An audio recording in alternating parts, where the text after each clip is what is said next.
எல்லாருக்கும் குட் மார்னிங்க. இன்றைக்கி மார்கழி மாதம் 26ஆம் நாள். நான் 4:30 மணிக்கெல்லாம் விளக்கு வைக்கிற இடத்துல மட்டும் கோலம் போட்டு ஃபஸ்ட்டு விளக்கு ஏற்றிட்டேங்க. அதுக்கப்புறமா தான் நான் கோலம் போட்டேன். ரோஜாப்பூ கோலம் 11.6 நிறுத்தணும். சந்து புள்ளி சின்ன கோலம்தாங்க. ரோஜா பூனா என்ன ரெட் கலர் தான் கொடுக்கணுமா, வேறு கலர் கொடுக்கலான்னு சொல்லிட்டு பர்பிளும் பிங்க்கும் ட்ரை பண்ணேங்க. ஆனால் எனக்கு என்னமோ காலையில் அது செட் ஆகலை. உடனே ரெட் கலர் மாற்றிட்டேன். உங்களுக்கு விளக்கு ஏற்றிட்டு காமிக்கிறேங்க. நேற்று போட்ட அகல் விளக்கு கோலத்தில் தீபம் ஏற்றி வச்சு பார்க்கும்போது இருந்த அழகு திருவிளக்கு பஜனைன்ற ஒரு பாடலில் இருக்கும் பாடல் வரிகள்.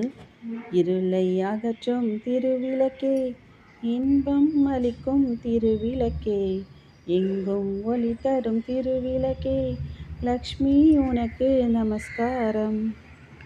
அது நிஜம்தாங்க. இந்த கோலத்தில் நம்ம விளக்கேற்றி பார்க்கும்போது இருக்கிற சந்தோஷமே தனிதாங்க. உங்களுக்கு தெரியுதா? உங்களுக்கு பார்க்கும்போது அந்த கலர்லாம் எவ்வளோ டிஃப்ரெண்ட்டாக தெரியுது பாருங்களேன். பார்க்கவே ரொம்ப அழகாக இருக்குது. அது சாதா கோலம்தான். இந்த விளக்கு வச்சு பார்க்கும்போது இருக்கிற அழகே தனிதாங்க. உங்களுக்கும் இது பிடிச்சிருந்ததுன்னா, இதை நீங்கள் ஃபீல் பண்ணிங்கன்னா கமெண்ட்ஸில் சொல்லுங்கள். நான் விளக்கு ஏற்றி வச்சுட்டு ரொம்ப நேரம் இதையே தாங்க பார்த்துட்டு இருந்தேன். உங்களுக்கும் பிடிச்சிருந்ததுன்னா இது லைக் பண்ணுங்கள், ஷேர் பண்ணுங்கள், கமெண்ட் பண்ணுங்கள், சப்ஸ்கிரைப் பண்ணுங்கள்.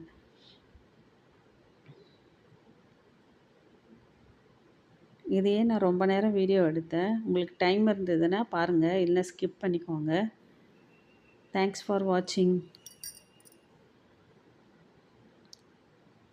காற்றடிச்சுது, அதனால் விளக்கு நின்று எரியுதுங்க. அது நிற்கும்போது ஒரு ஷேடுக்கு அது தெரியுது, எரியும் போது ஒரு ஷேடு வருதுங்க. ரொம்ப அழகாக இருந்துச்சு கலர்லாம். அதில் நேரில் பார்க்கும்போது தாங்க ரொம்ப அழகாக இருந்தது. ஃபோனில் எப்படி தெரியுதுன்னு தெரியல. ஓகேங்க, தேங்க்யூ.